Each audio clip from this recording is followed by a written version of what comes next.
Quand on pense à un pot de peinture blanche, on se dit « c'est simple, c'est basique ». Mais si je vous disais qu'à l'intérieur se cache une technologie de pointe et une véritable petite révolution écologique? Allez, aujourd'hui, on soulève le couvercle pour voir ce qui se cache vraiment au-delà du blanc. Voilà ce qu'on recherche, des murs d'un blanc parfait, avec ce fini mat, très profond, qui absorbe la lumière juste ce qu'il faut. C'est l'esthétique moderne et épurée que beaucoup de gens adorent. Un look qui paraît tout simple, mais qui, en réalité, ne pardonne aucun défaut. La vraie question, c'est donc comment on arrive à ce résultat impeccable? Qu'est-ce qui fait la différence entre une peinture standard et une peinture qu'on peut qualifier de haute performance? Eh bien, tout est dans la formule. Ok, alors on va plonger dans le vif du sujet.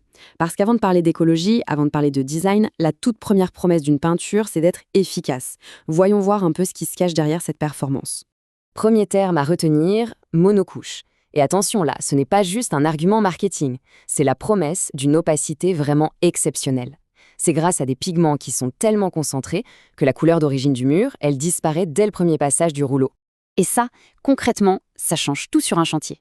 Moins de couches à appliquer, ça veut dire moins de travail bien sûr, mais aussi moins de temps de séchage. Au final, le projet est terminé beaucoup plus vite. C'est le genre de détail qui fait toute la différence. Ensuite, il y a cet autre ingrédient qui change la donne, le siloxane. C'est un peu l'arme secrète pour obtenir une finition parfaite. En fait, cet additif donne à la peinture une capacité presque magique à s'auto-lisser. Elle efface les traces de rouleau au fur et à mesure de l'application. Fini le stress des reprises qu'on voit sur un grand mur en pleine lumière.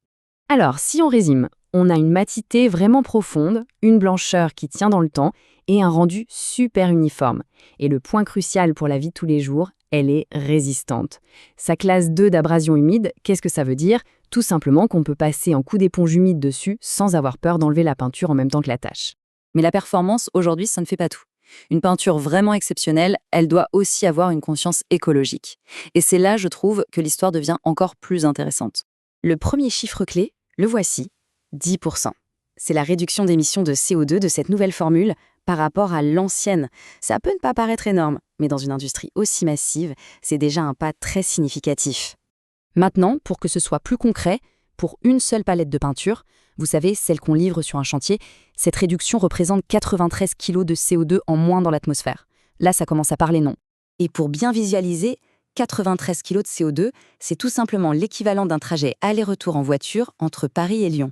D'un seul coup, l'impact devient beaucoup plus clair. Allez, on change encore d'échelle. Si on regarde sur une année entière de production, on atteint 76 tonnes de CO2 économisées. C'est la preuve qu'une innovation bien pensée sur un seul produit peut avoir un impact collectif qui est, lui, massif. Alors, la grande question, c'est comment c'est possible? Comment une peinture peut-elle, comme ça, réduire son empreinte carbone de manière aussi drastique?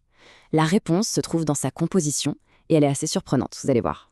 La solution, en fait, elle est aussi simple que géniale. Il faut complètement changer de perspective. Au lieu de toujours aller puiser de nouvelles matières premières, pourquoi ne pas se servir dans l'immense gisement de ce qu'on considère comme des déchets? Et c'est là que ça devient bluffant. Ces nouveaux ingrédients, ils proviennent de pare-brises de voitures en fin de vie, de verres usagés ou même de chutes de carrières de marbre.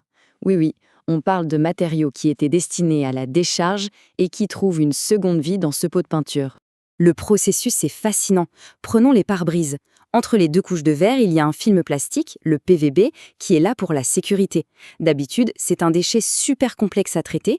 Ici, ce film est récupéré, il est traité, puis il est transformé pour devenir l'une des résines de la peinture.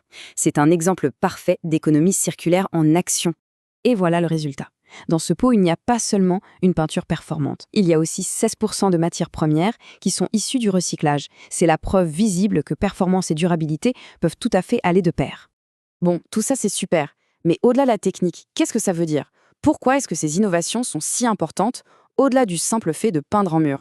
Ce qui est crucial, c'est que cette innovation permet à la peinture de répondre aux normes les plus exigeantes de la construction durable. Mais le plus important, c'est pour l'air qu'on respire chez soi. Son taux de COV, ces fameux polluants volatiles, est de 2 grammes par litre. Pour vous donner une idée, la norme européenne autorise jusqu'à 30. La différence est juste colossale. La comparaison est simple en fait. D'un côté, on a un modèle linéaire classique. On extrait, on fabrique, on jette.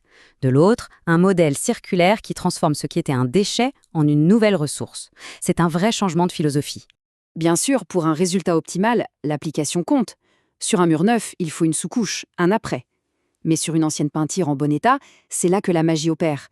Un bon lessivage, un petit ponçage, et une seule couche de finition peut suffire. L'efficacité, vraiment, jusqu'au bout.